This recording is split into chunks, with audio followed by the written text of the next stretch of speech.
Le ministère des Transports, par l'entremise de la société Kipux Afrique, a présenté ce lundi aux hommes de médias les avancées de la mise en œuvre du projet relatif au système de transport intelligent. C'est une étape test du projet avec à la clé des notifications par SMS ou par courrier électronique aux usagers de la route en cas de contravention. L'idée est de procéder ainsi à la sensibilisation des automobilistes sur le respect du code de la route, mais surtout sur la prochaine mise en activité des systèmes de transport intelligents dans le Grand Abidjan. On en sait plus avec Mondésir Nascimento et Tima Traoré.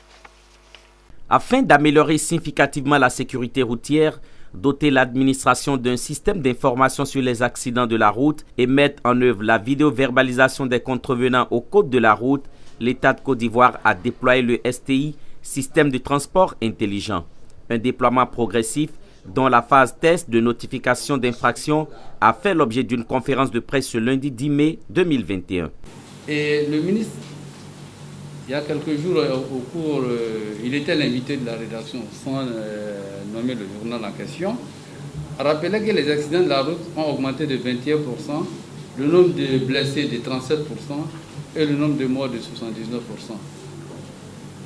Il aurait été plus que ça si on avait continué l'importation des vieux véhicules.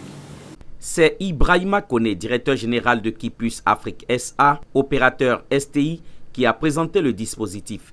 Il s'agit également de différentes étapes, notamment de la capture automatique des images de l'infraction routière et transmission au CEGIM, passant par la qualification et approbation de l'infraction par un agent assermenté de la police nationale, la notification par SMS, par courrier électronique et la notification physique. Une phase pilote réalisée à 30%, dont les résultats font la fierté du dispositif en général. C'est une innovation importante, c'est un projet majeur. Je pense que la Côte d'Ivoire peut être fière.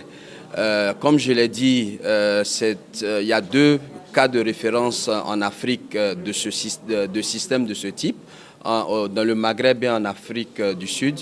Il s'agit véritablement d'amener nos citoyens, nos populations à avoir une conscience, à prendre conscience de leurs responsabilités dans le cadre de cet incivisme sur les routes qu'on constate tous. Faut-il le souligner, cette phase pilote de notification vise à sensibiliser les automobilistes sur le respect du code de la route, mais surtout sur la prochaine mise en vigueur du STI.